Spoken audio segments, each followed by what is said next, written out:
Morning.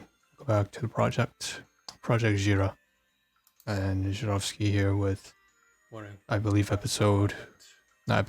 video 24 of the marathon. And we're so far behind that it's comical. We just go over to Twitch and switch scenes. You can hear a reverb right now because Twitch is running. And we'll just do the emotional damage. Play some sounds. I will send you to Jesus.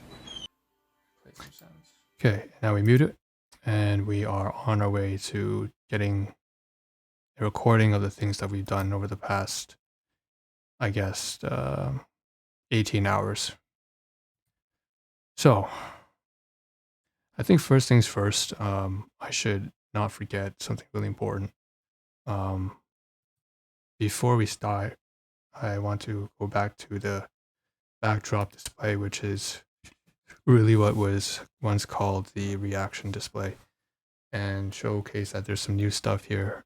Well, not some new stuff, something in the physical material world, no, just reality, the real world, that I had to get out in the past 18 hours because the circumstances within the household has changed in terms of relationships. So I guess you could say there's been I don't know.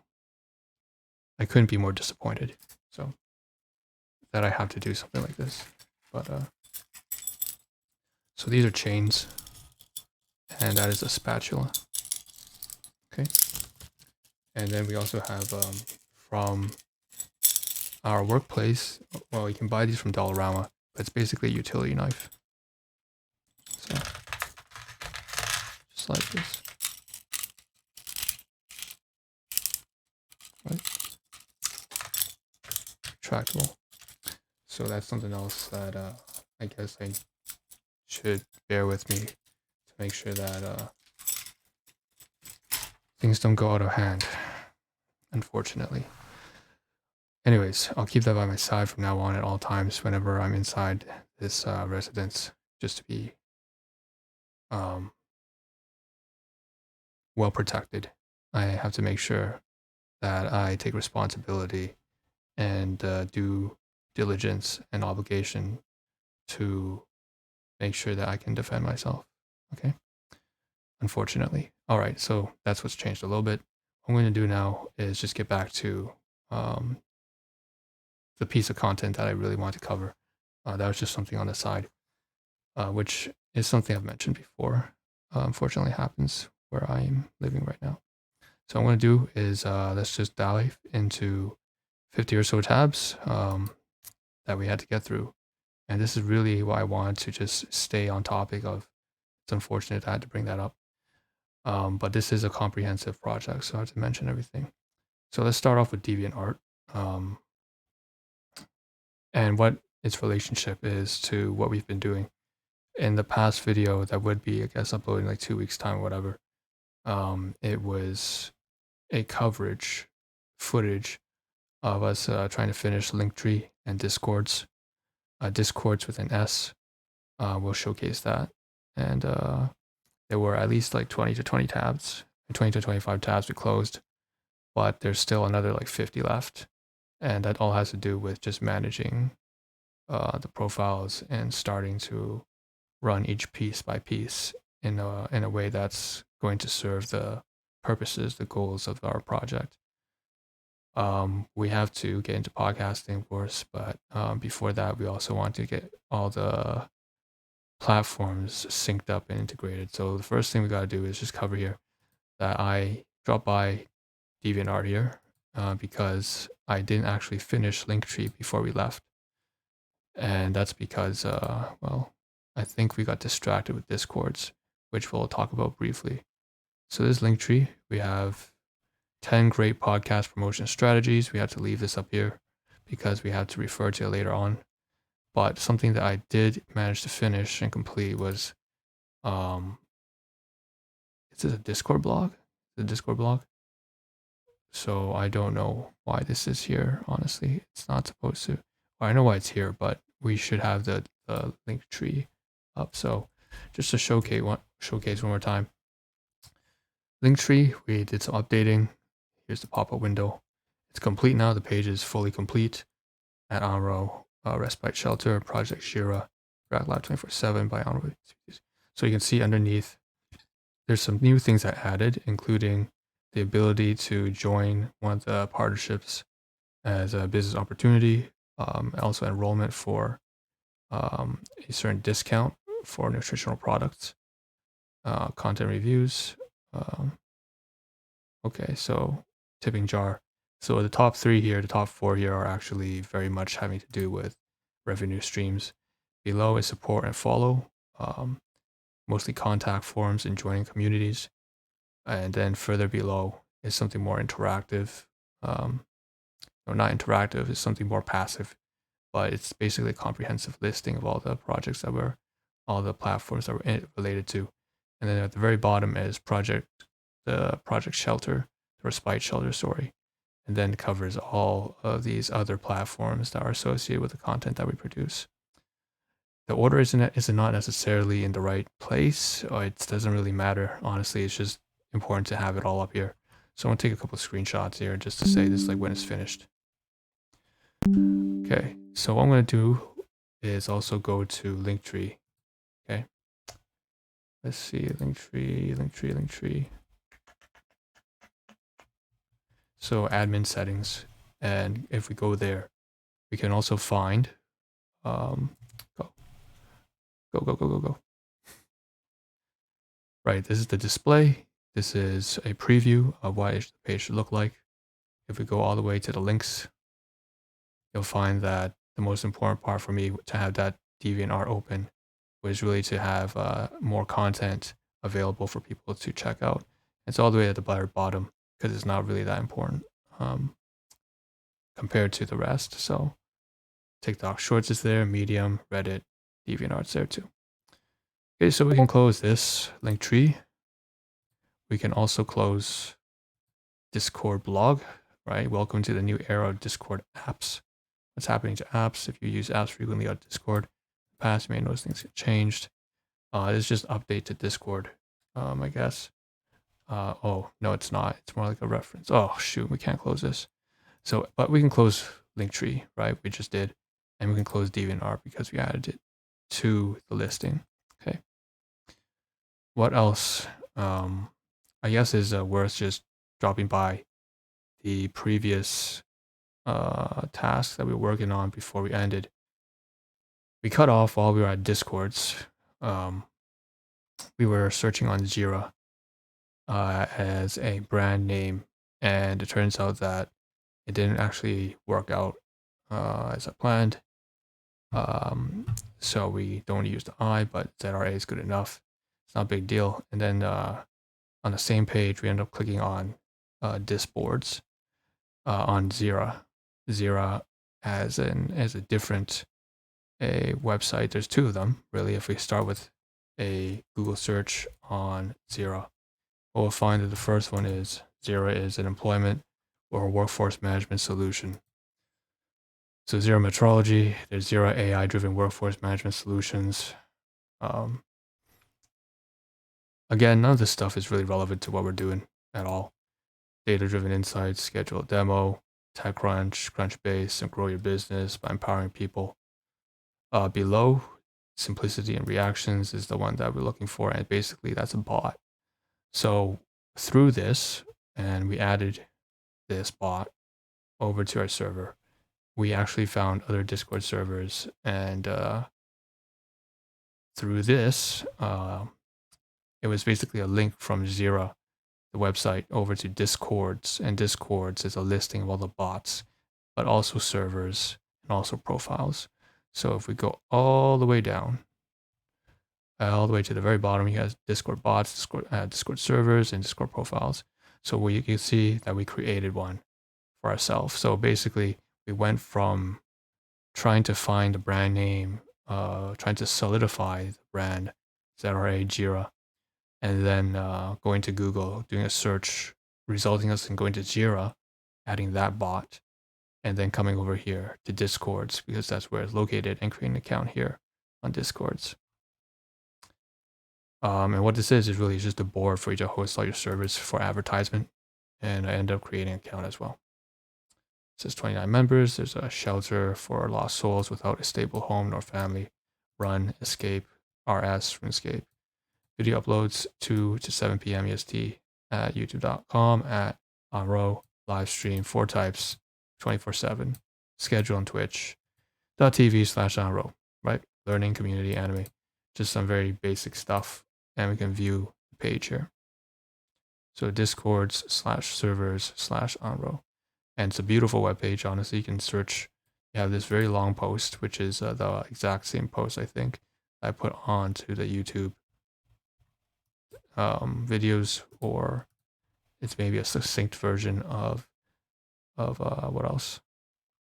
More succinct version, I suppose, of the Patreon one. Okay. Now we have this actually over here as well. I believe it's like one of these here. Discord. So Discord bot list on discords.com. And you can see here, wow. Okay. Have a lot of NFSW stuff, but they also have management stuff. So we have, yeah, that's like the top. It's not surprising, is it, that the top bots, the most voted bots, have something to do with like this kind of stuff here or that. Okay, but anyways, verified bots here. There are a lot that are useful here though, right? So we can see there's a ticketing tool. There's something here that's like a Me6 tool. If you just avoid the most popular ones, you'll find that there's actually a lot of tools, a lot of bots that are actually quite useful. Only bot you'll need for moderation, music, a to-do bot, reminds me of to-do list or Todoist, and Emojifier. So anyways, I may decide to add one of these management bots, but I feel like I already have enough of that, so to speak. So the rest here look like memes, or they look like something that's more in the form of entertainment, or in this case, adult entertainment. So we'll just kind of close that. I don't think I really need to take a look at that. Okay. And then we have here as well, Discord. So this is the actual profile I updated. So there's actually 2 profiles. You can have a profile for yourself, for your own account, the tagline, and then you can have one for the server. And of course, if I go to this one is actually for editing my own tagline, which I have not decided to include any personal information. A lot of this stuff is locked behind premiums and pros. Anyways, you can't even change the color. Apparently that's something that's too expensive. You have to pay for that. So there's a premium. This is what they're talking about. It's not expensive at all. My bad. It's only like $4 or $5 after tax. Still, you wouldn't purchase it. Here are the socials: Twitter, Reddit, Spotify, Twitch, Facebook, Instagram, TikTok, GitHub. And I was surprised to find that I actually had a GitHub account, so that I created. So GitLab, Snapchat, Keybase, I don't have. Telegram, I don't have. But for the most of them, I do. And then there's verification, which it should only be, they mentioned, to be used if you have a lot of, let's say, imposters who try to copy your profile. So there's that too. Okay. Anyways, that's Discords. And I think we can close it, honestly. I don't see why I need to open this anymore. Okay, so this is where it came from, right? We were over here trying to see ZRA. Does that stand for an acronym? Yes, it does. So, but I just wanted to make sure it was something obscure. So it is. It's a Zambia Revenue, the Zambia Revenue Authority, somewhere in Africa. So it's definitely not that relevant or related. And it's definitely far away. And it's not that huge of an organization, I would assume. Even though it's a revenue agency, it's definitely somewhere in the African states, countries. Okay. So I can use it. I'm going to use Zira. I just came up with that independently. But obviously anything you come up with independently has always been used before. You can't really create anything new, right? Everything that you come up with, someone has a thought of, at least 1,000 other people have thought of. So ZRA, we'll use it. It's fine. It's cool. Again, if you put the I between the Z and the R, you'll quickly get the most popular search result is a lioness from Lion King 2. So that's funny. And also a TikToker by like Zira B or something like that. Anyways, we'll get rid of that too. Moving on to the side, to Discord, let's just wrap it all up, right? For you to join 23 online members, 29. So this basically, once again, We have Zira added, so the count is going up as we have more bots. The Discord's bot also, but we don't really need this, honestly. We can close this as well. We can just have, again, the invite link that we wanted to attach over to link tree, which is finished now. The same thing goes with Medium, but Medium we do want to keep open because we realize now that not only, we want to log into this, but we mentioned it previously. So there's some links here we have to keep together, right? But we'll get to it together. We'll get to it later. So one of them here is Medium because, again, the audio podcasts can be turned into blog posts, which is great. Linktree here, teaching us about podcast itself, can be useful. So we'll keep it side to side. We don't need Stream Elements. This is a merch store that I want to showcase, but we don't have it set up. The profit looks pretty abysmal. It's like a margin of 40%. No, not even. That's like 30% right here. So 30% profit seems like for most of these shirts. It's not even worthwhile when I have such a low, you don't have any audience anyways. But it was just worth showing. I was pretty amazed by the fact that Stream Elements has made it to the point where you can just kind of, if you ever wanted, you could set your merch store and it'd just be basically plastering your logo and your brand over the t-shirt. So let me just check that OBS is still running well. What it looks like. Seems all right. Okay, let's continue. I have to remind myself that the camera's over here though, so once in a while I should look at the camera. Take a drink. Give me 10 seconds.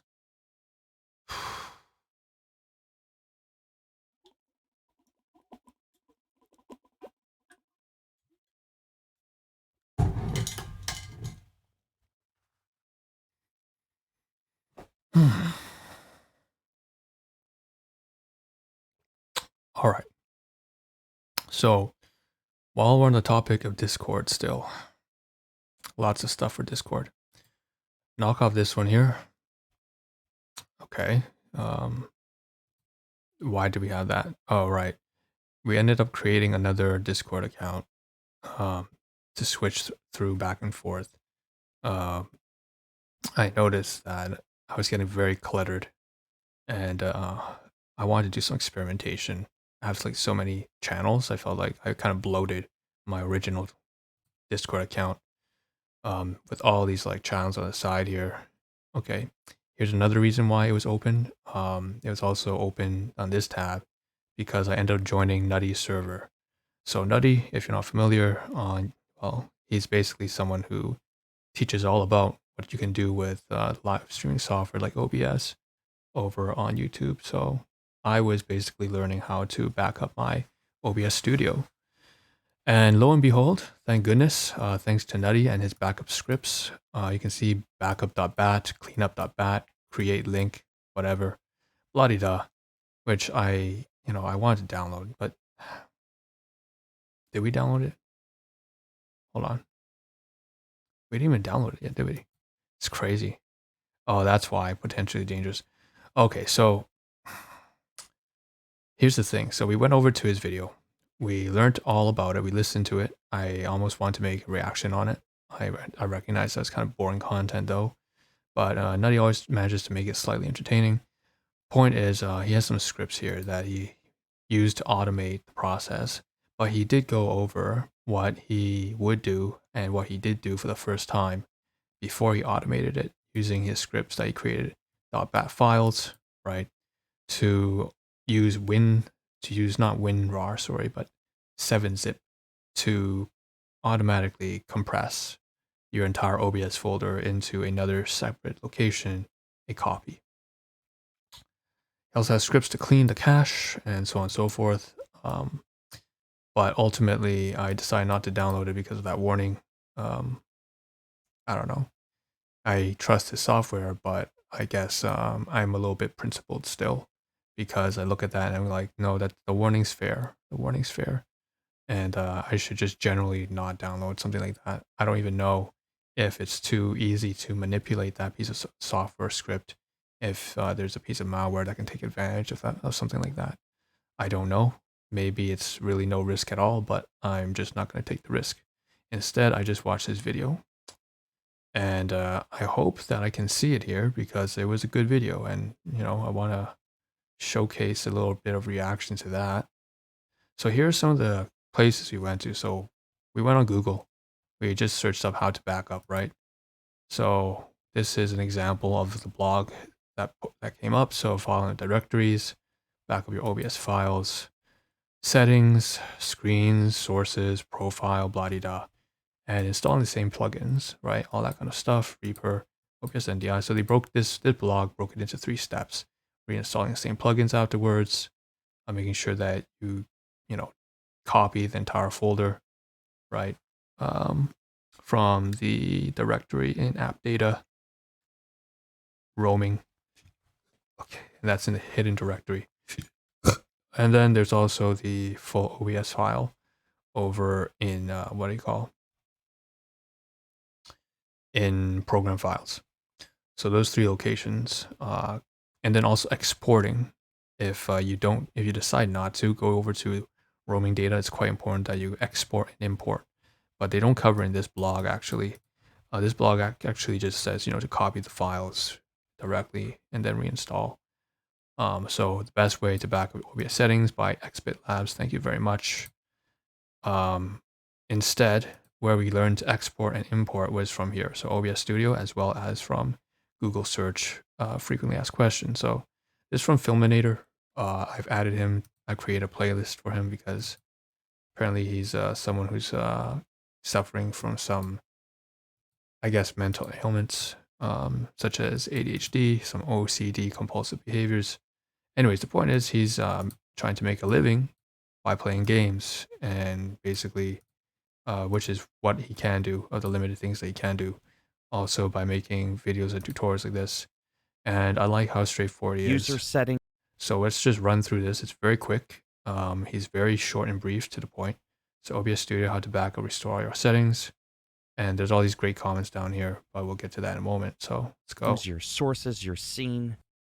Over to the top left, click on File. Head on over to the top. Starts the video immediately 3 seconds in with a nod, and then directly right over to the solution. Click on File, scroll down to Show Settings folder. You'll see all the subfolders within the main OBS Studio folder. That's why we're going to click on Roaming.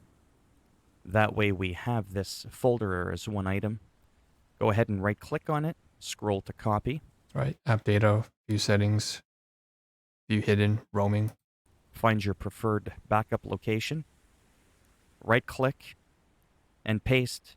This effectively backs up everything. Your scene collection, all your user settings, your sources, your scene, the whole skit and skadoodle, all that in 30-something seconds, when most of these pricks out here are taking in the upwards of 1.5 minutes before they even begin to show you this. I still have time to ramble on and flap my gums 100 miles an hour, and I'm still ahead of schedule. So you can see that was a pet peeve of his, you could say, right? So a video like mine would definitely get on his nerves, but basically people just don't get to the point, and that's what he's talking about there.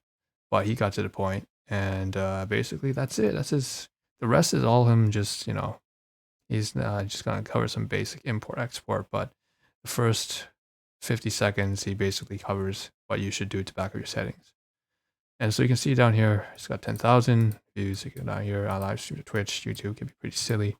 Play storing games, love chatting. Can be a pretty fun guy. I remember last time I was looking for an answer to a problem, just got straight up in 10 seconds. Lovely, great. Yeah, after watching so many videos, take forever to get to the point. Came to appreciate the no nonsense stuff. And there was some fun, there's some wit here. You're a scholar, you're a good saint. Love the clear, concise directions. They also nicely applied up. Okay. Great stuff. We watch his channel. He's got a decent, community, it seems, right? Greetings, YouTube world. Welcome to. And he says, name's Phil. He's Canadian. He speaks French, English primarily. Enjoys video games, comedy, silly Batman expressions, playing guitar. Suffers from certain illnesses, bipolar, ADHD, OC. This is very reminiscent. It's kind of why I can sort of understand just from how he's making the video. It's difficult to be quite entertaining, but he's getting by. So that's great. Sometimes he covers some news related stuff and such. He started his channel way back in 2006, but didn't start using it until 2018 as a creator. It's a very similar story to me, it seems. Although he's like 3 decades ahead, he has the similar kinds of ailments. Most likely there's something in his past, but I'm not sure if it is. It could just be genetic, especially the things that I mentioned here mostly are largely genetic more than they are environmental. You see also that he goes over basically 12 years without really making use of it. My account was 2007, just a year later, and I didn't use it until 2016, which is a year earlier. So it's just, we're very quite similar situations there. And so what I did is I went to the account, I went to that video, and I added to a playlist. And that playlist, I created a playlist that was named after his channel, just in retribution. So that's great. I thought that was the main highlight. There are other videos here I can showcase that try to cover OBS. So this is from Nutty. Of course, he's great, right? But you can see it takes 10 minutes, and he covers a lot of technical jargon. But what I will say that for sure is Nutty was far more useful. I have to disagree kindly with the Filminator because while Nutty's videos here took 10 minutes, the fact is he gave me a lot of relevant information that makes me more capable of creating a better backup. Overall, I know exactly what I need to do to completely back up my settings, my scenes, my assets, all in a very efficient manner, and not leave anything out. So, and I found that's far more valuable. So, website. Okay, so let's talk.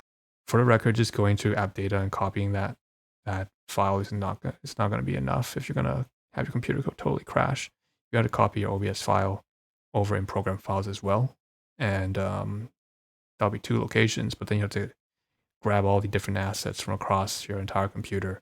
So that's a very big waste of time and expenditure.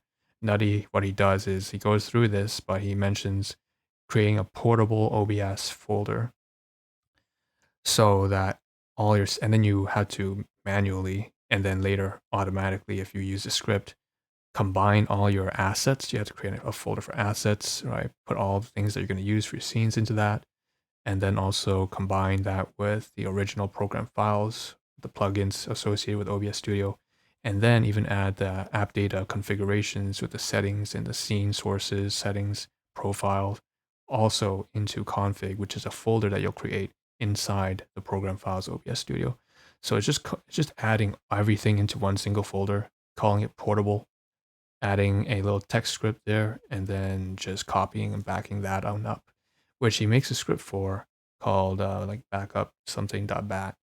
And I decided not to do it again because of security, but ultimately it's I trust what he produces. I don't have any reason to be concerned, really. It's just out of my principles here. So let's just go.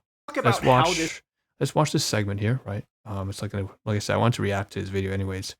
But let's go from 240 over to about 420 blaze it. Okay. This backup system works. So the first step is Pun to intended. run OBS in portable mode. What is portable mode? Well, portable mode basically tells OBS to put all your settings, like your scene layouts and your encoder settings, into the same folder that OBS is installed. Normally, all of the files for the OBS program itself are stored on an entirely separate part of your hard drive to where your settings and your scenes are located. But if you enable portable mode, all of your settings will be saved in the same location as OBS itself. Yeah, so OBS files, plugins, settings, scenes, all in a single folder.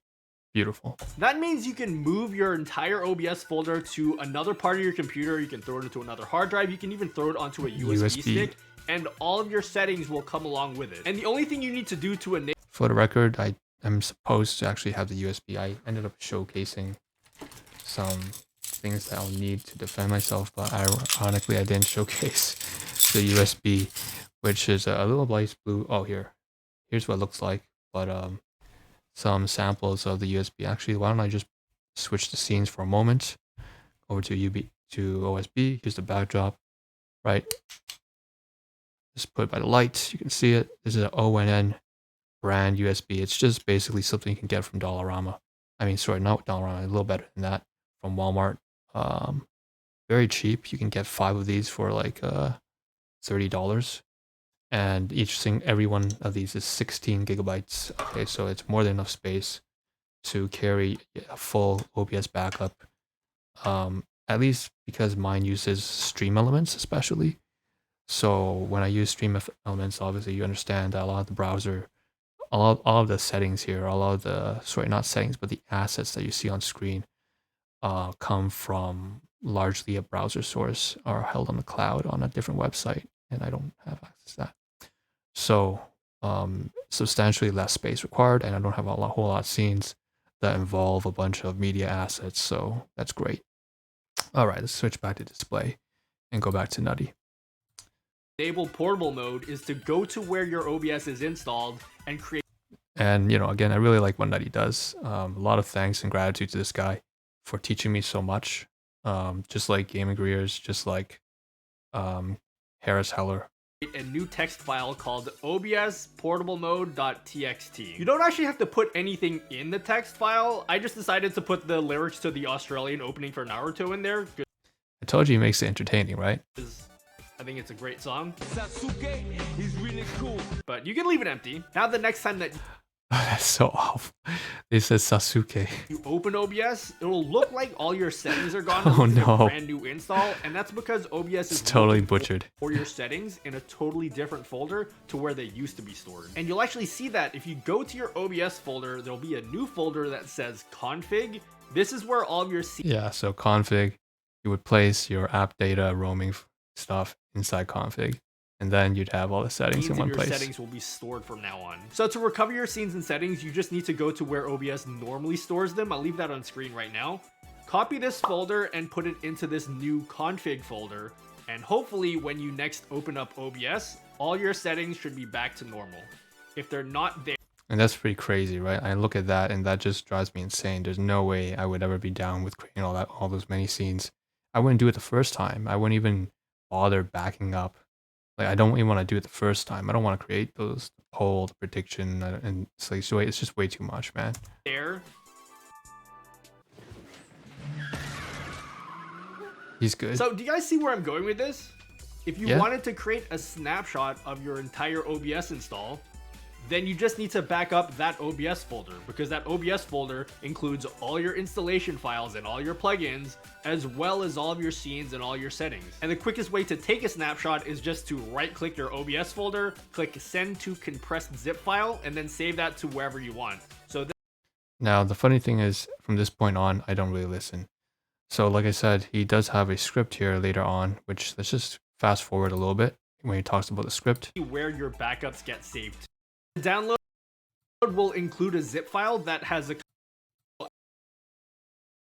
I made this nice little script that when I execute it, it automatically zips the folder for me, and then it also leaves a nice little timestamp at the start so I know the exact date and time that I made the snapshot. If you want the script, you can get it from the Discord server. I'll leave that link down below. The download will include a zip file that has a couple other scripts that we'll talk about in a second, but you basically just unzip that inside of your OBS folder, and then if you want to create a backup, you just double click on the create backup script. Just make sure to edit the script by... So clean up, create backup script, right. So like you mentioned, it's available on Discord. I joined his Discord, right? We just saw that right now, and I think I closed it. Is it this? Is it this one? Well, in either case, it was like here or something like that. Oh, crap. It just doesn't matter. Yeah, so it was on Discord. I showed you his channel, then I closed it. It's the first thing that shows up to close it. Anyways, we didn't go beyond this because the way I'm backing it up is I'm literally not compressing it. All I'm doing is I literally just copying the entire folder without compression and tossing into my USB. I don't have as many scenes as Nutty does or as these other creators do. It's just about, 800, 900 MB for me, which is still a lot. It's still about 1 gigabyte, but I know it's not going to get much larger than that at this point, so fair game. And again, 16 gigabyte USB, more than enough space. So that's it. We can close this. First, we'll go down here and read some stuff. So I've watched so many of your videos. They've taught me something.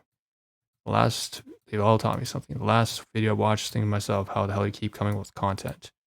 Not only that, how is it still so relevant and helpful so many years and videos later? So please never stop posting. Thank you.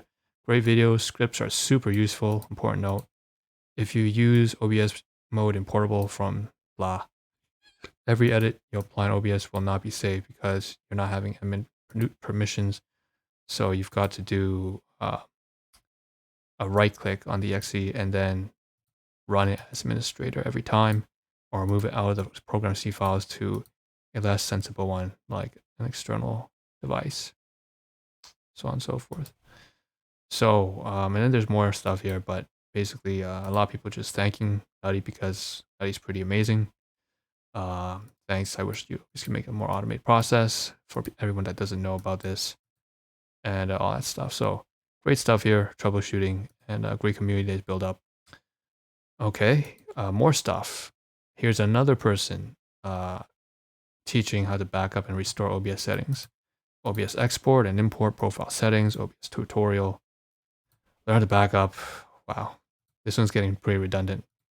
But anyways, this is a very short video. Vertical video, and then the profile here is called vertical video. And if you actually go inside this folder, there is this INI file. So let me show you how you could actually import this profile into OBS. So let's just assume I deleted this. So I'll go here to profile, and then I'll go to remove, and it asks if I want to remove the vertical video. I'll say yes. And now if I go to my profiles, that's no longer there. But here's where we could actually import our profile or restore a profile we've already backed up. So we'll go to import, and we'll go ahead and go to the vertical video. Okay, so his channel is Geek Outdoors, but basically the point is in this video, he basically teaches you how to import and export. And Filminator just copied the entire folder. He didn't bother with the import export. So import export is not, it's probably the worst thing you could do out of all three options. Nutty's option was the best option. It's comprehensive. It captures the entirety of OBS with all the assets and the media files included with the settings and the profile. Okay, and it's automated, right? If you use a script. My way, I didn't do the script. It just kind of stopped short of the compression as well. I didn't do that part, the Nutty part. And then further, even more simplistic and more lacking then would be probably just to copy the app data roaming folder from what's his name, Filminator, right? Thank you to him for being brief, concise. And then so is this guy here. Geek Outdoors, very concise, but this is probably the worst option. So you would go to settings or profile and export the profile, export all the profiles, export all the scene settings and the sources. But at the end of the day, those are just the scene settings and just the profile. It's missing basically every other setting and all that media assets and the main folder that is OBS. So it's quite lacking, I would say. Something I also did from Nutty, different from Nutty, is I have a separate folder for all the plugins. I have never actually deleted the plugins. I actually don't even choose the option to open. I actually save as every single plugin because I know that if something happens, I'm going to have to re-download. So I already had that in mind, and I don't have to go and scour for the plugins. Now the plugins are not in the same folder in the OBS Studio as the OBS Studio folder in program files, but they are in a very accessible folder that is basically compiled as storage with all the other files that I have, whether it's like Excel spreadsheets related to a project or to just like, you know, photographs of like me going outside and with my friends and stuff like that. So it's all there, and the plugin folder will be backed up in the same way as with the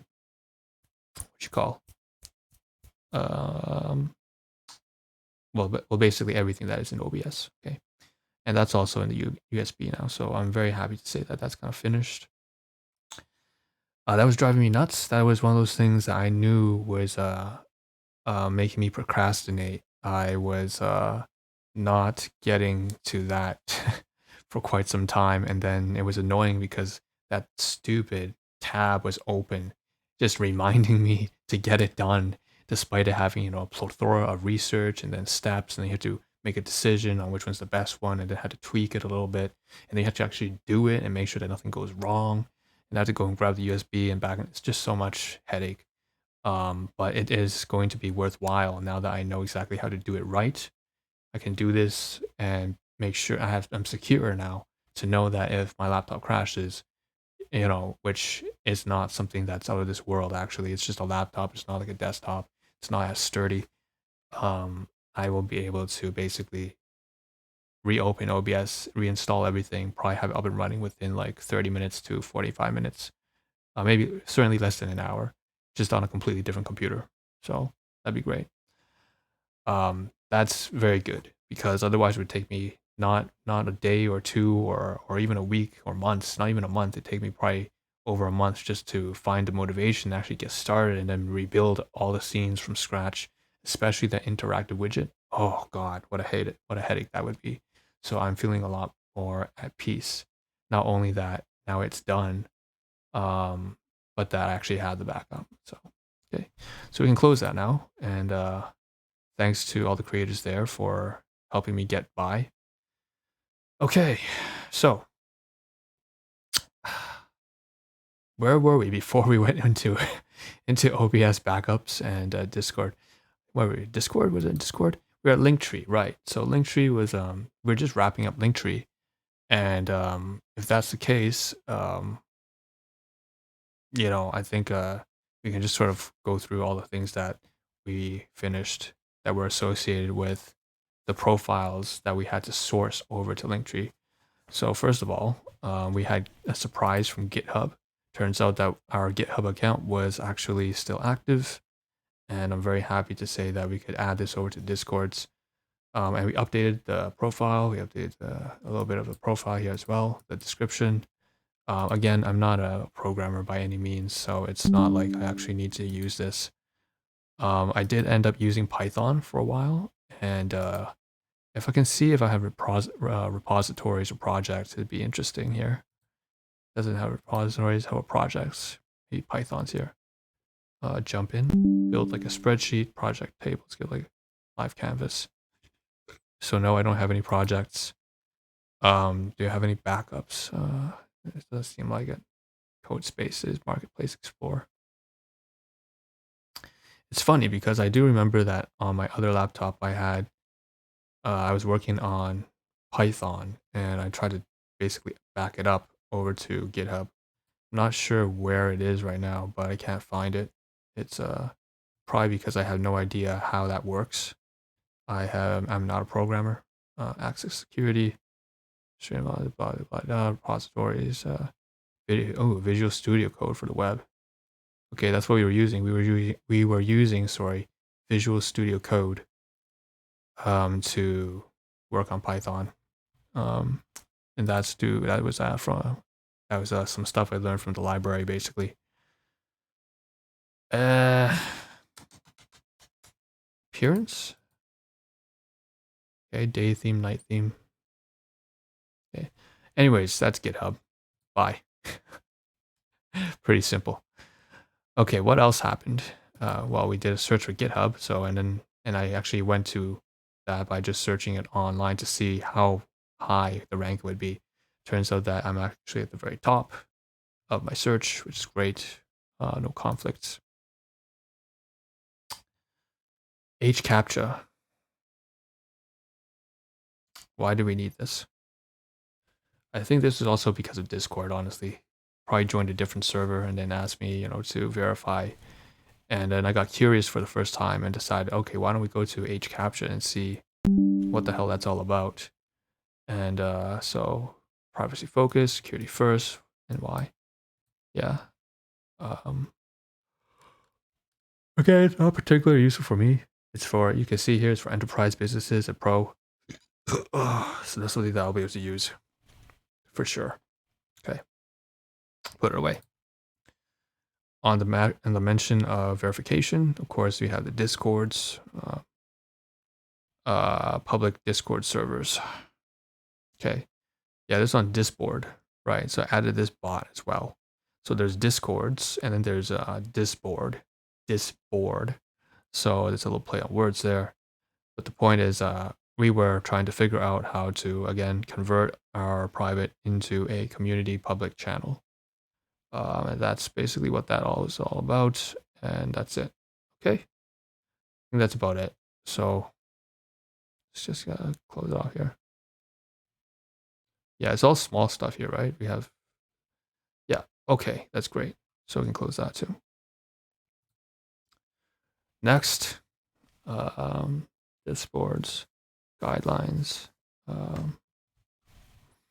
more stuff from Disboard guidelines, keep it safe community. There's some guidelines need to be followed.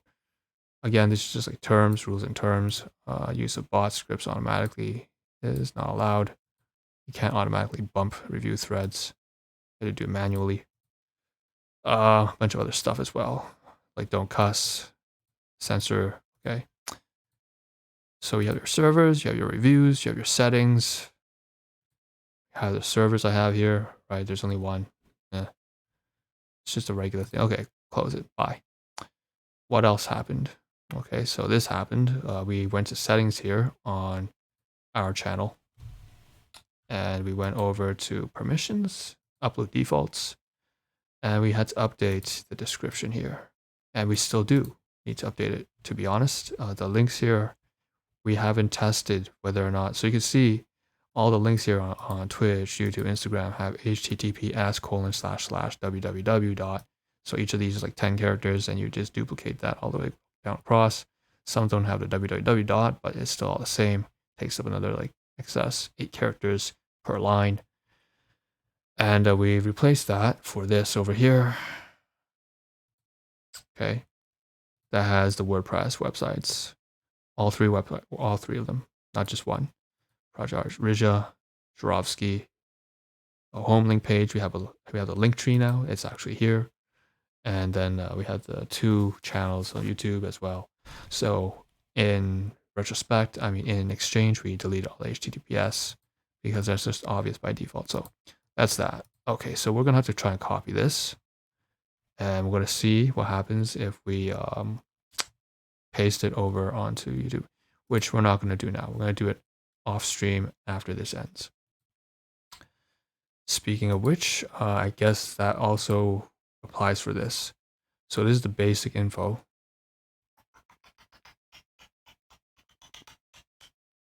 And this is the about page of your channel. So I ended up changing the names to, again, it was originally on row CPTSD AI, something like that in React Live. I ended up moving to the back and then highlighting, emphasizing that it's the shelter, Project Shelter Zira. Now, I started off with the title being Respite Shelter, but it's just wordy and it's not necessarily obvious for a lot of people. I didn't know what respite meant, right? You're fleeing you're fleeing some sort of danger, right? Some threat, but and trying to look for almost like a refugee, right? You're a refugee. But I think it would be better just to say Project Zira. And it says that you can't change your name twice in 14 days, whatever. So I kind of had to leave it like that. And then in addition, down here, we also added some lines like Respite Shelter for Lost Souls without a stable home nor family. Very personal. Run, escape, RS. And then down here, maybe we can switch the times here, make it a little bit wider. And then down here, we have something along the lines of, we had to cut out and edit some stuff so that we can actually fit it up here. Yeah, so we just made it a little bit shorter. Again, there's only 7 characters left. You only have 1,000 characters. So let's save it, right? Let's see if we can publish and save. Oh, and a third thing that we had to do was also delete some text from the stream elements because it said Unroll human CPTSD processor, which the tipping link was broken because it's been changed. So the link here needed to change. We need to add also, I believe, like another link down here. We ended up editing the description. We changed the name of the channel, and now we're going to publish if we can. it said that I need 2 days or something like that before they'll let me change again. But honestly, I was surprised. I thought it would take 14 days or whatever. I think that's just because my channel is quite matured. It's been here for a long time, and they can sort of trust. So I appreciate that. Here's the welcome intro, and all the stuff down here. Huh? Why are the videos not showing? I think it might just be a data thing. Popular videos. Yeah, that's all it is. It's fine. But if we are concerned, we can of course just go there and see for ourselves. This is interesting. So Gabor Mate, we got more and more people visiting. I think some of those have to be for myself though, honestly. The play on words, dragging people in. Grisha and Reese peanut butter cups. Levi's Mikasa psycho credits. Alright, whatever, man. So let's dive over to the channel. Okay. Just make sure that's right. I like what YouTube's doing on the channel here. You can see that there's a tagline, there's the number of subscribers, and then there's the number of videos. And then they also include like a little tagline at the top here to be like a little excerpt of your bio. Super interesting, and the arrow key takes you over to the about page. Really like that. I think that's pretty cool. Okay, good stuff. So we can just, yeah, like it. Totally cool. So let's just close this. All right. Close that as well. I don't know what's, is that like Bing tab or something? What happened here? Bing, go away. Okay. Go away, Bing. All right. So what else? All right. This was quite important, right? I did say I was supposed to leave up. Yeah. Okay. We leave this here because we got to do this after the stream ends. All right. So it seems like there's some stuff here that we can mark right now as being things that we have to do off stream that we cannot close. So first of all, these tabs have to stay. Spotify for podcasters. The easiest way to grow your audience audio is to convert an idea that I had like 4 or 5 years ago. Obviously, there have been many other people think of it as well, not the only one. And they put it in effect, in action, and created a whole startup, and then it blew up, and then it finally became an established way of creating content. So you write a blog, you run some AI over it, they do add some crazy character and accentuation to make it sound real and like an actual person, and you can switch it up for male or female broadcaster, whatever, different tone, different pitch.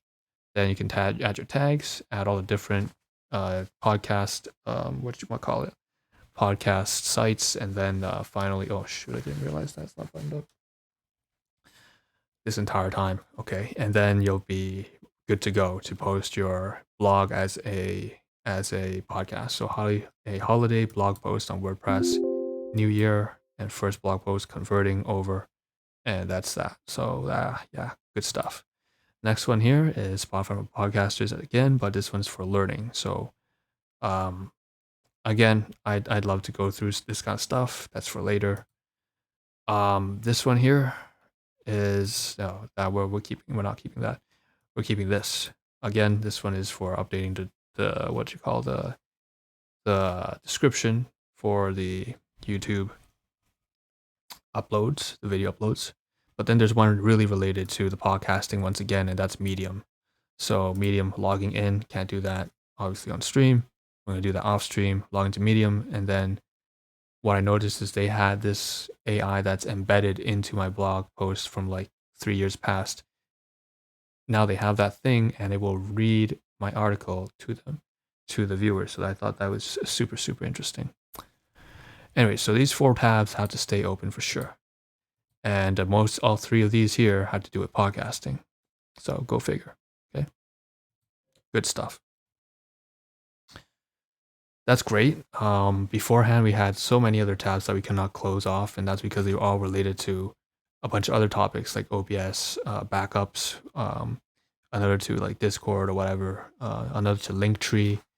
We had to work on all that stuff. Drove me crazy.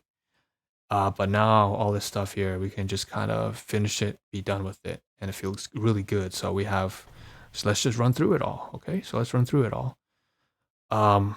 Yeah, so this is the stuff we need to keep, and these are the reactions and so on, but this is the stuff that we can get rid of. So I don't think we can get rid of everything in this single video, but let's just get as much as we can done. So this one is related to the reason why. This is related to my stream, basically.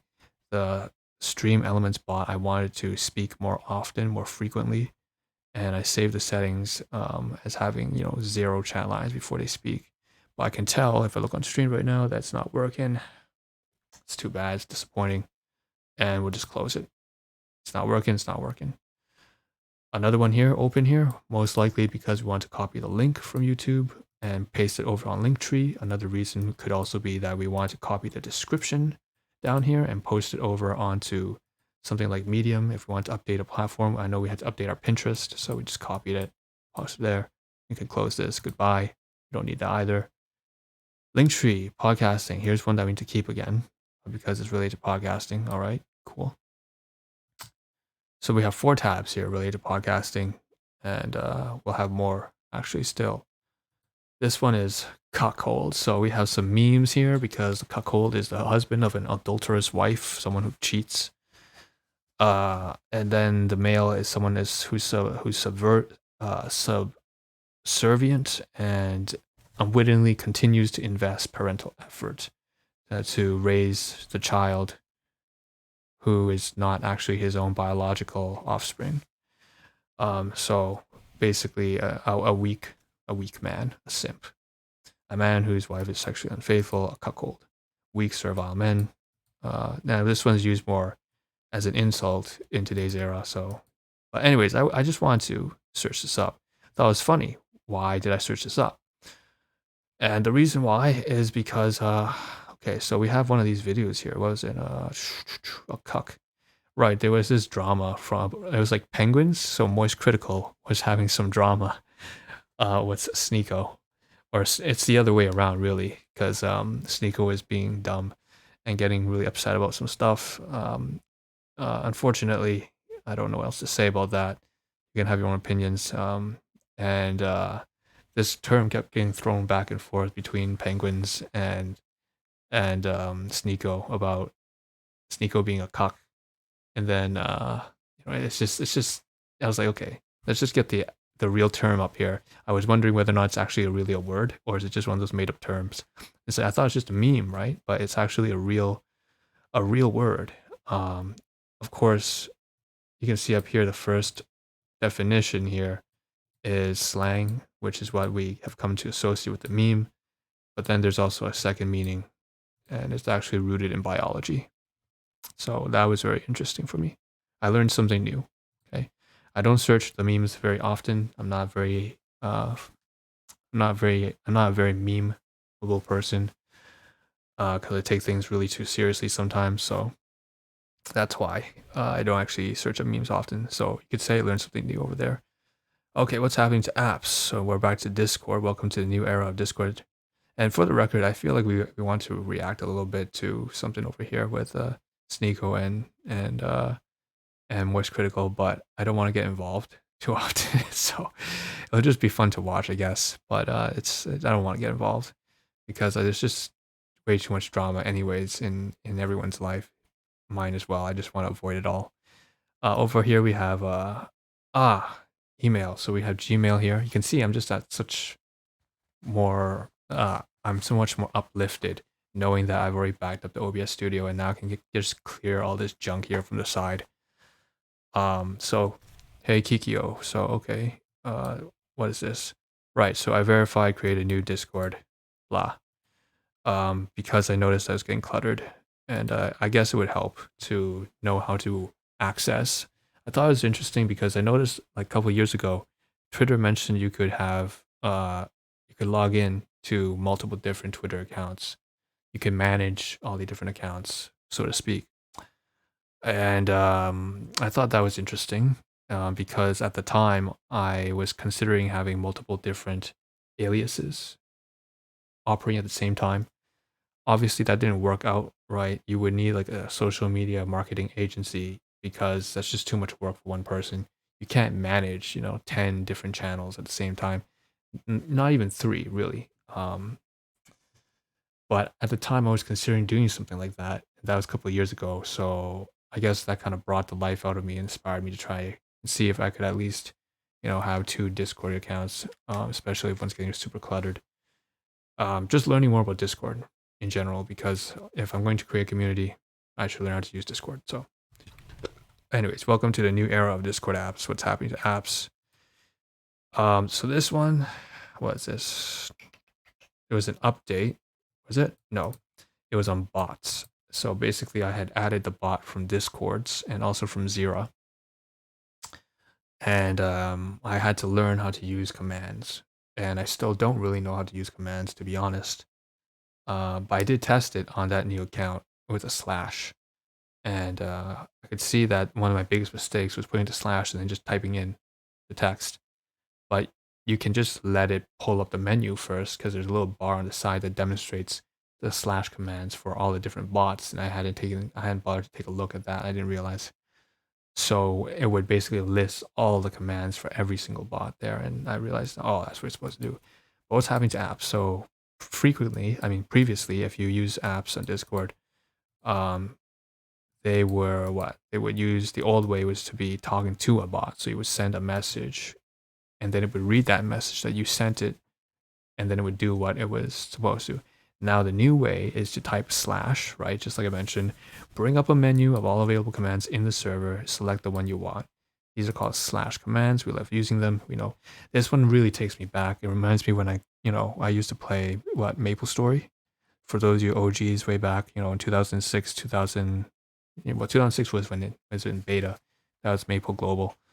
I know that it was like released in 2003 for the first time in Korea. It's a Korean game, right? So, but anyways, the point is, when we were in MapleStory, we do these slash commands where you say slash find, and you could slash find xxx, not Tentacion, but xxx Sindit 45 blah-di-da xx, right? You could find you could also type what is it? Find was a common command because you wanted to always like find a certain character when they were entering a certain, I guess it's like a raid analogy, but a party quest.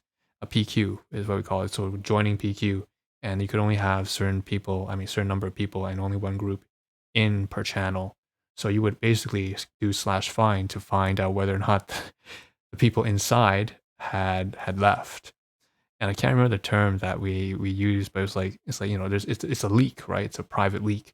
So anyone who joins your party who has dibs, has some knowledge about anyone who's in the next party, who's actually inside the PQ, offers you an advantage, because then you know exactly when to start talking to the NPC or clicking to get in immediately once they leave.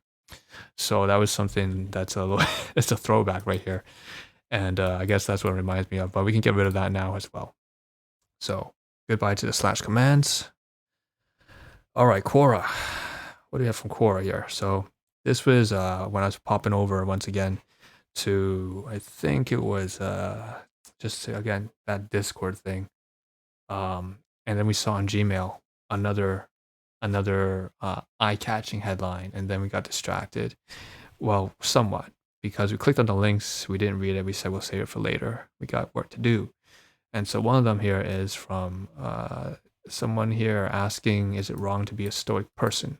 And someone answering, "Not at all," but that there was a lot of incompatibilities for sure that you'll have to be mindful of. So here's someone who dated a quote unquote stoic guy who was totally emotionless, gave no responses at all, making himself clear he didn't want to see people every day either. He would not get too attached either. He was very introverted. And overall, if you're looking for a relationship, of course, you're looking for more connection. You're looking for a sense of communication and vulnerability and understanding. You don't want to be too clingy and attached, but you also don't want to be cold and avoidant and, just not there, right? But this is kind of the standards that two individuals had, and one was a little bit more, affectionate and required more attachment, and then the other individual required more reservedness and independent space and time and autonomy. So overall, they just ended up splitting apart. yeah, it was frustrating for them to be in the same relationship, but just recognizing that overall they were just incompatible at the current time, and parting ways was a very healthy way to do it. And that's what this post is about. And then of course I thought it was interesting because I knew immediately when you say Stoic, people would think of Stoicism, so the Hellenistic philosophy. And of course, people down here would kind of call her out and say, you can't, it's not like, and then she would respond back. And I thought that was an interesting conversation, because when you are stoic or when you have stoicism, you are not free, you're not subject to emotional content. I'm not saying that as someone who is actually good at that. I have too many issues to be someone who I believe would be stoicism. I at one point was, but I guess I'm not anymore, which is a bit of a shame. But needless to say, that was something that caught my eye, caught my attention. Here's another post that goes down below. Here's somebody who was in the military, and he was leaving a story about how he was quite stoic for most of his life because it was drilled into him when he was in the military for over almost 30 years. And so by the time he retired at, like in, late 50s or whatever, he came out as a very cold, reserved, introverted, very stone-faced person. And then came a time later into his years when he started to break down and became very, very emotional. He noticed crying over everything, overly jubilant on other times. So his family noticed, and so on and so forth. And he was wondering what's going on with me. And the irony, the hilarious part was that he went to a therapist, and the VA, or I don't know what VA is, but they told him that basically he's having what is a men's analogy of a woman's menopause. So he was going through andropause. That was something new for me for sure. I didn't know that we could have something like that as men. But she mentioned that, of course, the main point though was that it was also much more heightened. He was a lot more susceptible to the mood swings of andropause, unlike just kind of like normal regular men, because he had been suppressing all of his emotions for the first 50 years. And that was super relatable for me because there's certain types of disorders that kind of are built off the fact of emotional suppression due to a very, I guess, oppressive upbringing. And so that was super relatable there as well. So topics of stoicism, topics of emotional dysregulation, and so on and so forth. So there's this person here from military who came back, and I guess his symptoms related something along the lines of PTSD. And so the fun thing was that she recommended he get a pet, something that could sort of receive his attention and be there for him. And he ended up getting 4 cats. So it's not a cat lady, he's a cat man. He's got 4 little cats here, and they're beautiful cats here. So that was very funny. I thought some military, it's just like bring the image of someone who went across the sea, fought in the Iraq War, and then is stone cold, stone faced, something like Keith Shadis in AOT comes back, and then you see he has like 9 different cats running across his stove, and he's like all gleeful and joyful and bubbly. So I thought that was really interesting. Okay, next. We have Quora, 3 more. This one should be less heavy, and less, just less content. That was a story. Those are 2 different stories. This one is just a profile. So I came over with the profile because they said I wanted to copy over the link, I'm pretty sure. I also updated the description. Very straightforward. There's a notification here. I don't know what it is all about. Should have done this 8 years old, blah, blah, blah, blah, blah, blah. Close that as well. All right. This one has to do with religion. It's still from Quora. So 6 plus 6 plus 6 decoded as the year 2022 divided by 3. Does that mean the end of times are here? This is hilarious because once again, it's one of those apocalyptic predictions that people make. And the first answer is A. No, it means that you're grasping at straws to come up with a reason to panic. Blah. First, your interpretation number of the beast is off. It's 666. Revelation 13:18. Here is wisdom. Let him have understanding. Count the number of the beast. Blah da da da da da. Common explanation. Use gematria number. Blah blah. And it's interesting. I didn't read this, but it looks like he's going through all of this. Wow. Not about future apocalypse, but about Emperor Nero being a horrible dick towards Christians. That in turn means that the revelation is an apocalyptic political commentary about the time, about the present or recent past, not a prediction of the future. Okay. Secondly, arithmetic is off. It's not that, but an infinite 6. So, and even if you round it, it'd be 667. You're trying to figure an excuse for the end of times to happen now, so you can panic a bit, cause panic among fellow Christians. Tell you about William Miller figured out the 2,300 days of Daniel in 614 were actually years. That should be fin. It should be fin in 457 BC. That meant the end of the day should happen in 1844, October 22nd, to be precise. So persuasive, thousands of people sold their property, gave money to charity because no rich man can enter heaven. The event has since been known as the Great Disappointment. And if so, what happened? Let me quote the man. But of that day and hour knoweth no man, no, not the angels of heaven, but my Father only. Okay. Okay, great stuff. So here's the funny thing is, basically, I believe this is a Christian responding to another Christian.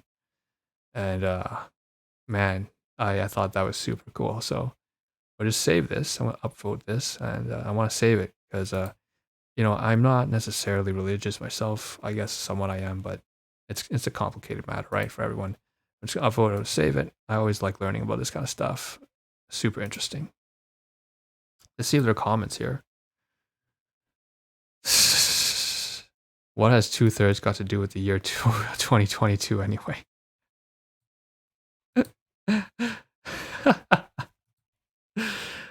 Below that, many scholars agree that the number was a reference to Nero. Okay. So that's it's always good to look at the comments. All right, let's get rid of this as well. Move on to the next one. Quora. Quora is always fun, man. The questions that you get here always manage to lighten my mood. So Richard Muller, is it true that there's a professor at UC Berkeley who receives a standing ovation at the end of every lecture? If so, what is his or her name and why? So Ken Jowett. I'm probably butchering the name, but let's see. I had heard the story about his standing ovations, and so I decided to see for myself. Yes, sir. Yes, indeed, he got one at the end of every lecture. But what I discovered was that it was not done for tradition. Jowett earned it for each and every lecture. I was astonished. His lectures were composed like a great symphony. There were motifs, themes, fugues, moments. Jowett used words in a way that reminded me of the way I use physics in equations. His lectures were never meant to entertain. They were meant to inspire and educate. They covered enormous amounts of challenging material, but made it make sense. He used language in a way that I can only compare to Shakespeare, with alliteration and metaphor and other figures of speech to make his concepts more vivid and more memorable. I wound up attending every lecture for a semester. Jowett later told me that my presence made him nervous. He is a great admirer of physics and was a little uncomfortable having a physics professor in the room. What did he teach then? Wait, what does Ken teach? Jowett later told me that my presence made him nervous. Okay, I learned that he had spent enormous effort in composing his lectures, and at the end of each, he was exhausted. To be more precise, Jowett never lectured. He taught. I'll give an example. He would begin a subject, for example, his theory on the modern city as a castle. He began by telling the class to set aside their pens and computers and to just listen. No note-taking allowed. He told them he would finish after 10 minutes, and then he would repeat everything. The second time, though, note-taking was allowed and encouraged. Interesting.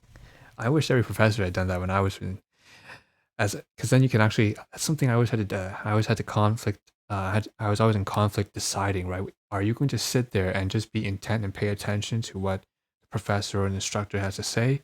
Or are you going to take notes and then miss out on the full attention span and the absorption and the retention of the content because you're not engaged, but actually develop some piece of content that you can at least review? So it's always a trade-off, but this professor allows you to do otherwise. As I had said, this is not lecturing but teaching. By the second time, though, students knew what was important, what was not, and they were able to take far better notes. His lecture was nominally 80 minutes, but after 50 minutes, he invited everyone to leave. Wow. He said he would continue, but with no required material. About 2/3 left. Then he moved into an extended discussion of the material and got lots of questions from the remaining students, each one answered with care and clarity. I could not understand why so many students left. A decade later, I was given the Distinguished Teaching Award at UC Berkeley. In my short acceptance speech, I said that I had learned more about teaching from that semester listening to Ken Jowett than I had from any other experience in my life. I'm sure there are many others who can make similar statements. What this means is that the greatness of Jowett's teachings will live on far beyond Jowett himself, indeed, and alas, Jowett is now retired from teaching. Wow. What an excerpt. That was, ooh, okay. I want to save that as well. Let's bookmark that. Super, super cool. Can someone please link blah to Quora? Very keen to see how an orator educator himself would use this platform. Yes, it bothers me that I didn't tell his speech he get right on it. Didn't reply and tell us he get right on it. Come on. I have in recent years become aware proponent of the desirability of text segmented teaching, where one concise presents an absorbable framework, and then the next segment presents knowledge that students can now hang on to the framework. It's important because they do not have to waste mental energy trying to puzzle out what is important, what is secondary, and so their learning advances more smoothly. Contrast with too many academics who present a non-stop, unending, linear flow of details, and lacking the grand view, seeing the trees and not the forest, which ends up confusing and discouraging many students. Great stuff. All right. Goodbye, Quora. That was a mouthful. Take a 15-second break. Drink some water.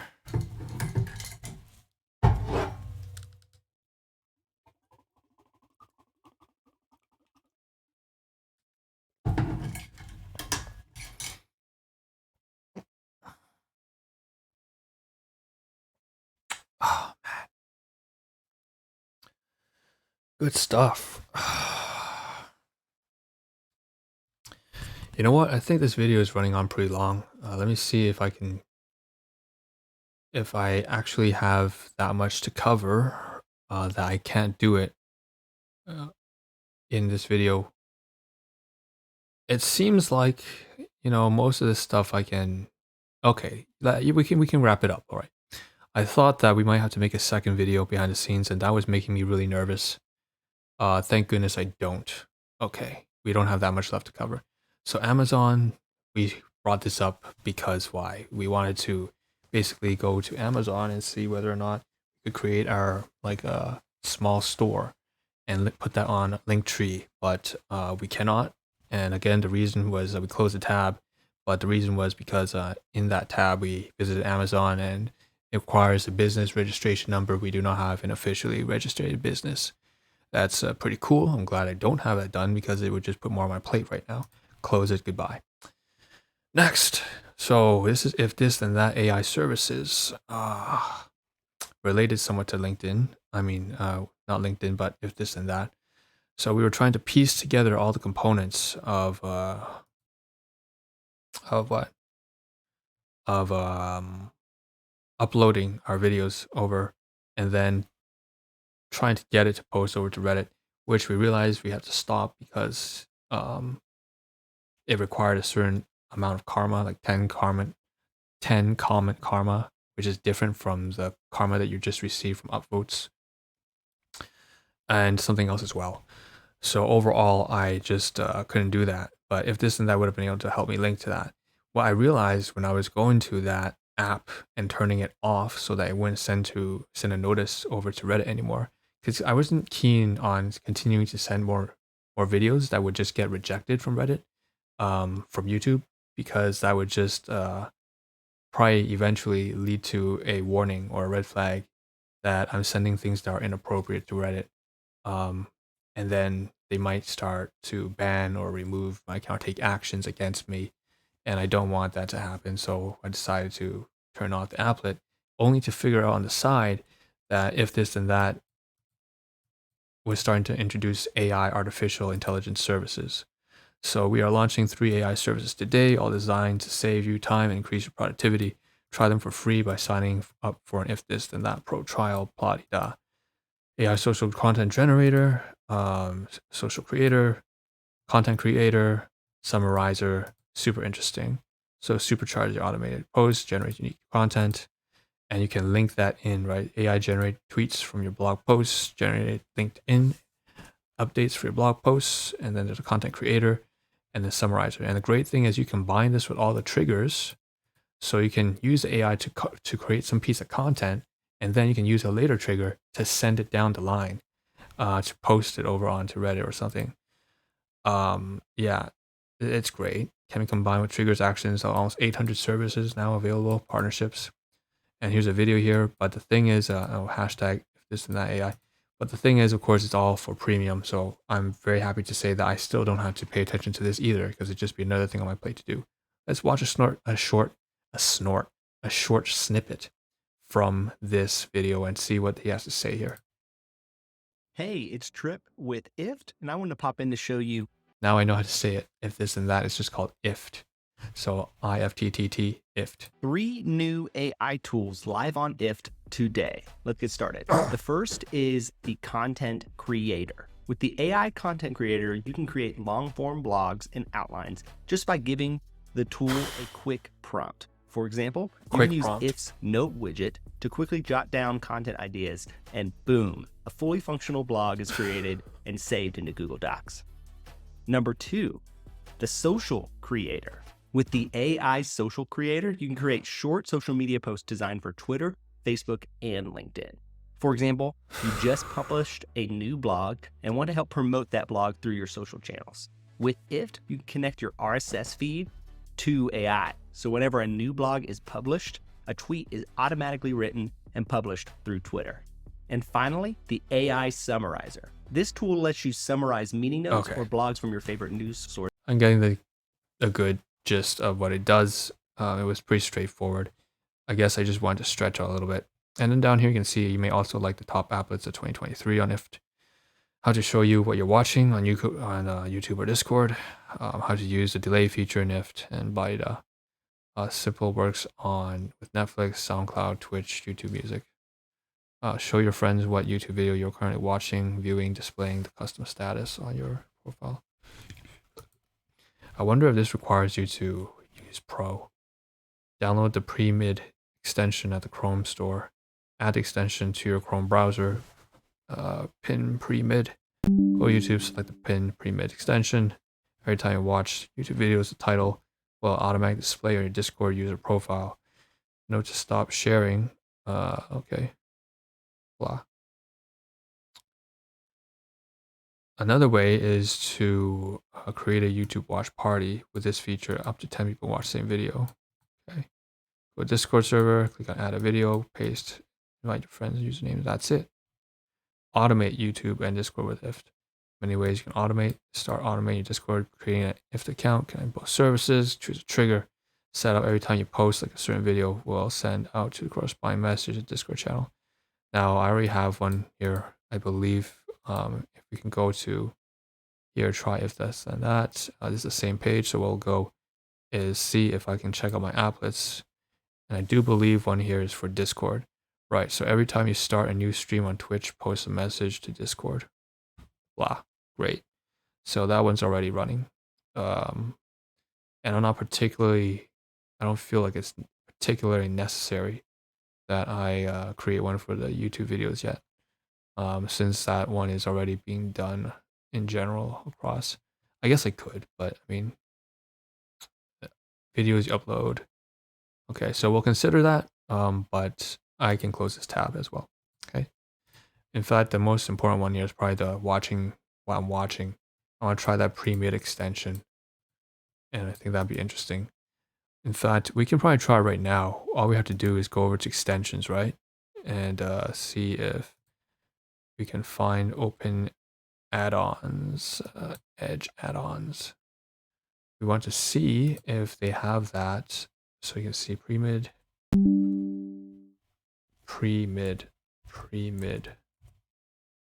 Discord. Oh, look, there it is. It exists. Great stuff. Configurable utility allows you to show what you're doing on the web in your Discord now playing status. Okay, supports more than 500 sites, going strong. Install found website. Change. Okay. Cool. Interesting stuff. We may use it, we may not. I don't really know, because it might be useful if, for example, we want people in chat to see what we're watching and to join us. The irony is that even if we watch it, it's not like necessarily they'll be able to, you know, unless they join me on Twitch, they won't be able to see it. But if they do see it, it's going to be a very low resolution coverage of what's going on. So, you know, make of it what you will. I'll consider it. Okay. Leave it open, or okay, download. And close the Edge add-ons. Wait, no. We could close this. Right? No, we'll leave it on. If this and that can go. Top applets. Right, this is a list of the top applets of 2023. I thought it was interesting, but most of them are pretty basic ones that I don't find that useful. Other people certainly found it useful. For this one, text your lost Android phone to turn the ringer way up to 100% volume. Again, because I have a free account, I can't have too many applets running at the same time. So since this is not likely to happen, I can just leave it off. Where you have something like a software, like an antivirus, that can do something similar. Get the weather forecast every day at 7 a.m. This one's even more, 480,000, almost 500,000 people. Mute your Android phone when you arrive at work. I thought that was very interesting and very very creative, right? That someone found a way to just be at a certain location and then a certain action happens when you're at that location, but they're basically using Google Maps. So I was like, oh, that makes a lot of sense. Okay. So let's close that. Here are the applets. Right, this is me trying to figure out if I could post some stuff back over onto Pinterest. And I realized that the reason why I couldn't is because there was an app that I was using before that was working, but it's no longer working, and I wanted to figure out why. And the reason why I couldn't send things from YouTube to Pinterest anymore is because that one, first of all, two things. One, it's sent to multiple apps, so that was of the past. IFT no longer allows you to send to multiple things. If you have a free plan, you can only do one action. And they consider sending to multiple platforms, multiple actions. So that's now pro applet, and it was disabled. And if I left it on, there would be an error, right? So it stopped working. Another reason is that if I go to YouTube and I connect, and I go to Pinterest and I connect both of these over to IFT, there is no command for you to, no matter what you try to do, there's no way that YouTube's going to allow you, or Pinterest is going to allow you, to upload stuff from YouTube over to there. So maybe some policies and practices on Pinterest has changed, and that's that. So goodbye there. We'll keep this up in case we want to add on IFT the YouTube app, upload over onto Discord. We have YouTube to Twitter. We have new videos from YouTube to Facebook, but we have one new streams here. But the one thing we don't have, for example, is we go YouTube,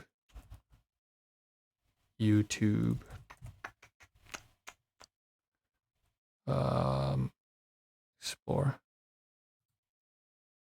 go to YouTube, right? YouTube to Discord. Is that going to be here? Discord, YouTube. So we have one here. Maybe you want to turn this on. Gives notifications on when your favorite YouTuber uploads a video. That's different. That's the opposite way. I'm the one uploading. I'm not the one waiting for someone else. Right. So it'd probably be here somewhere, but I'm not gonna, yeah, I'm not gonna screw with it. So we can close this too. Okay, last couple tabs. Good. So Patreon here is well, we want a link. That's what it was. That's all there was to it. In addition, though, we did make a few uploads, and we've decided that we're not decided. It was just on an impulse, right? We stopped. We were so disillusioned, so detached, so disappointed that in a very good and beneficial way, we stopped caring about the titles. So you just put Linktree and Discords. Shake my head. But it really was like for 3 lines. There's so much content here that to cover on that single thing that I'm supposed to think of like, oh, ways to cut it up, the individual pieces. That very long 1.5-hour video should be cut down into like 15 to 20-minute pieces, each focused on one segment. One on Linktree and Discord, one on Linktree really alone, one on Discord alone. And you can tell that the titles here have just gone progressively smaller as I stopped trying to recall what was inside each live stream. Like here, for example, Respite Shelter, Transfer Webcam, Gaming Careers, GIMP, Sports Royal, Professional, Personal Relationships, Bistro, Frozen. And now it's just literally 2 words. Linktree and Discords. Shake my head. And I don't even have the emoji there. I don't even have the numbers. Just keep it real short and simple. Short, sweet, simple. And finally, we're getting closer towards that goal of just cutting down on our verbiage. All right, onrow.wordpress.com. All right, this one here was like a contact form. Fairly straightforward. We want a contact form, add over to Linktree, because then people can check, okay, put in their socials, Discord, comment, email address, name. Just be a collection form. Great. And this one, taking the piss. Learning what taking the piss means. So what we'll do is cover a little bit of what we spent learning about in terms of entertainment. So we watched the video. Okay, what we're going to do first. Okay, very quickly, before we get to that, because it's entertainment-wise. On the left-hand side, we still have some tabs. So let's check and make sure that everything here is, So first of all, on WordPress, we have this new link here. I wanted to showcase this new website we covered on, the project Zira. It's an actual website dedicated just to links, which is really great. But it's nowhere near as good as the one as Linktree. So you can see it's very customizable. Using WordPress, you can add your story blocks, add your own profile here. Respite Shelter, React Live, YouTube, Twitch videos, live. All the links here I have Patreon, SoundCloud, DeviantArt. Very straightforward, and so on and so forth. And then on the backdrop, you can see there's like a Pokemon kind of reference there, I believe. But really what I wanted was the red background, because you can see it's a good brand color, black, white, red, blue, and predominantly red. Okay, but you can see there's 11 links here: Gumroad, Insta, Coffee, Quora, Periscope, which is dead, Stream Elements, Medium, SoundCloud, Podcasts, Patreon, DeviantArt, blah, da, and all that crap. The reason why we may leave this on is because we might want to add a new link for the podcasts, which is quite important. So we're going to go over here and close the other one then. So this is also Project Zira, but this is the site editor. And it's probably a duplicate of the same thing, honestly. Let's take a look. No, it's not. So this is kind of like the main page before you dive into editing it. If you click if you click edit over here for a sample page, then it will edit. But you can see this is what displays looks like if it were this narrow. Honestly, on desktop, it's much more wider, and you can see the full figure on the side, and the links are further to the left. And then this is like off place just alone in the center, so it doesn't look as nice. But it's not a big deal. And you can see here that here's the header, here's the short description, and that's that. Okay, beautiful. We can sort of close this one now, since no, we don't. We want to leave this open. Close this one. Oh, but this one here, this page here has editor, so I think it takes up more resources. So what I'm going to do is I'm going to leave this. It's already updated. It's fine. We have more WordPress here. So WordPress, writer settings.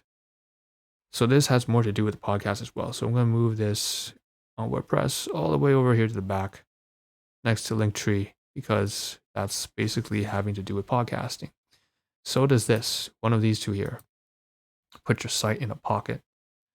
Own your own identity. This stuff has to do with what? Settings, because I was going over to the podcasting area, right? But we are right there. We have this link on the side, and the result was this, a tutorial on how to get podcasting done. Pull it all the way to the end, drop it over there. Okay, nice. So WordPress broadcasting, once again. So just move all the way there. And Patreon can go kiss my ass goodbye. So this is an example of someone else who's doing reactions. 27 patrons. Willie Mac Show. No, this is not reaction, sorry. This guy creates videos like criticism on drama. And he's very raw and blunt. And this is having to do with the Sneeko drama with Penguin Moist Critical. So Moist was basically referencing this guy, and this guy had made a video dismantling Sneeko and the things that he's done.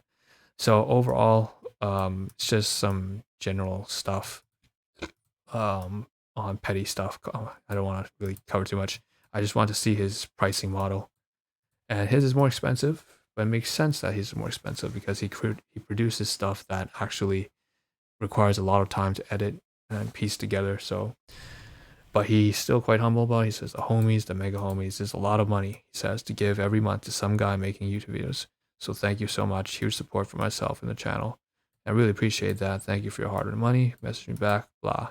Twitter, Discord, follow you back. And then this one is as much money as a real service with movies and TV shows.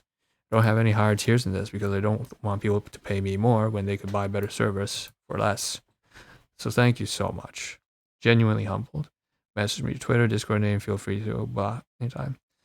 So this is the mindset that I used to have, honestly. I used to have this mindset, the same thing that this guy has, about how I don't feel like I'm offering enough value to beat out a multinational corporation's services that you could buy for quite an affordable price. I feel like I'm kind of like, felt like at the time, a little bit scummy about it. But value is in the eye of the beholder. I knew it back then, but now I'm far more accepting of that, just recognizing that I'm taking things way too seriously. At the end of the day, these principles I upheld were just not helping me at all, and a lot of other people just don't care. A lot of times they want to just help you. It's like, it's what kind of judgment are you laying on yourself here? What are you doing? If it's going to help you, then just put it out there. I'm not pressuring on anybody else, and they're not pressured to do anything either. So I just stopped being as judgmental as I start to go to more and more therapy and become more accepting about how much I held myself back. And so this is very enlightening. It's kind of a good boost of encouragement, but I also don't want to get caught up in any sort of confirmation bias I might have, and just say, it's a good example here. This is a good contrast to the others I saw. The reaction content, which usually is like $4 and whatnot. So it's something different. It gave me a different perspective. But this guy, of course, I see that he puts a lot of effort into his videos, and it's well worth. So I still feel like it's like, I still wouldn't do that when it comes to my stuff, because my content is by no means anywhere near the level of work that this guy puts into it. Or at least it's not about the level of work. It's just that he's better. He produces better content. He's a better editor. He scripts things out better. He just lays out all the pieces. He's a better director, a better producer, and a better content creator than I am. And it may take him less time. He might not have to work as hard. But I believe he does work harder. But even if he didn't, that's besides the point. The point is that he produces stuff that has value, that's actually engaging. It's fun. It's worth entertaining, right? It's it gets you your knees kind of like going up and down because you're like, oh, I want to see what he has to say about this exciting or like really emotionally positive or emotionally negative piece of content. So he does that kind of stuff, and I don't. So that's what it comes down to. We'll close that, but it was a good perspective, and I enjoyed that. Okay, all that's left now are a bunch of videos.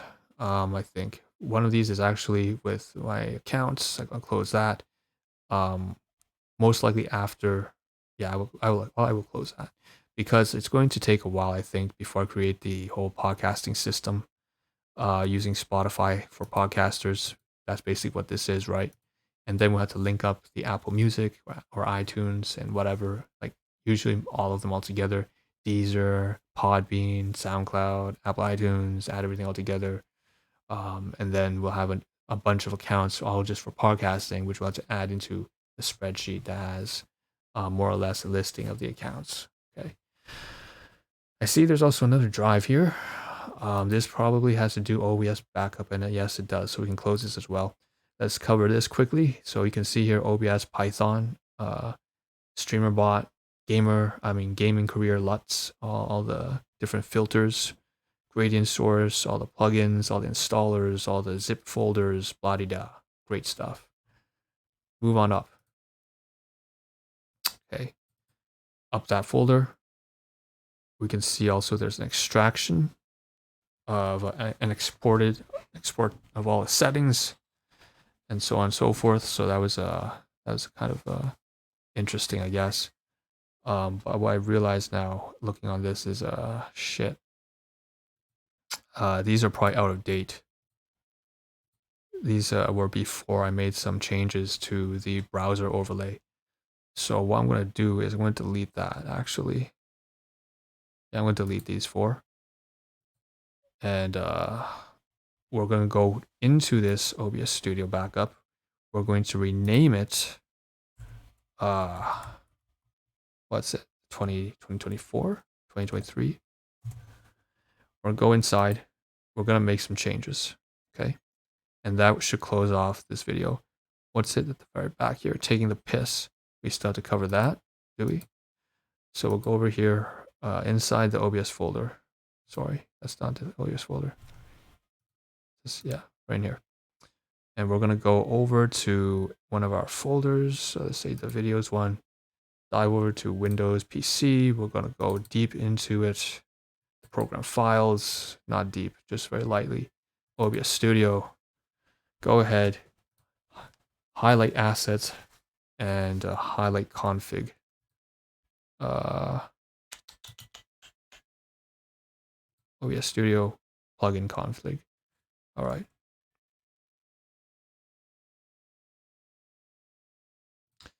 And we're going to upload this. So we're just going to take assets, config. We're also going to take exports. And we're going to just move it and shift it all the way in. And copy paste.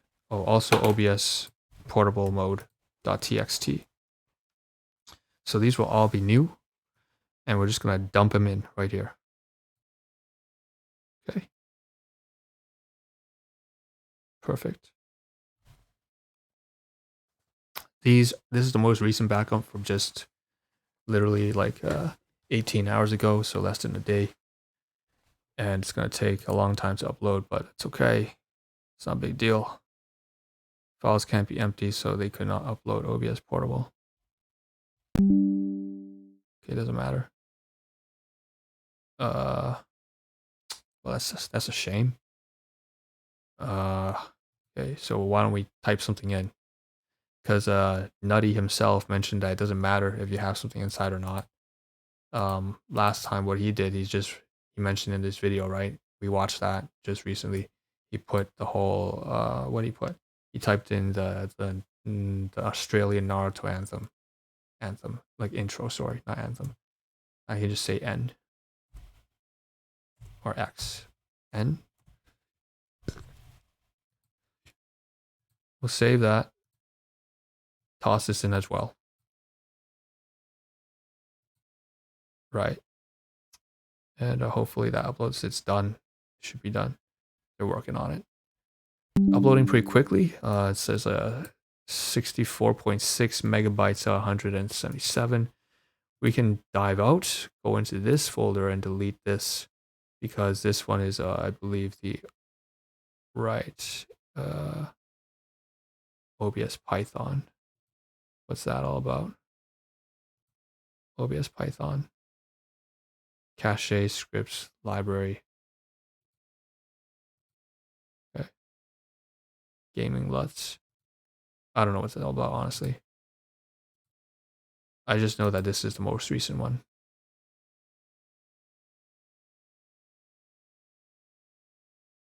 Plugin config, profile data, updates, logs, export crashes, basic.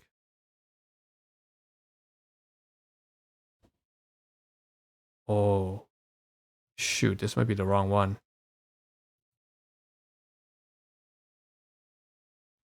That's chemistry. Replay overlay waveform. Streamer bot.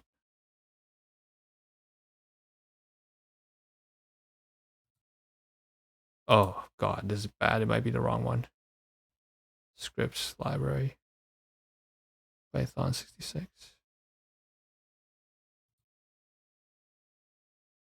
You know what? I think it's fine. Fine. It's okay. I was just getting a little bit alarmed. It doesn't matter. I have a copy on the USB anyways. And then there's a copy always on this computer. Obviously, we're still running it. The point is OBS Studio is finished. That's the most important thing. Just want to make sure. Okay. Basic assets config. Let's just make sure that it looks the same. Yes. Basic assets config. No, it's not. It's the wrong one. Profiler data updates. Oh, what's going on?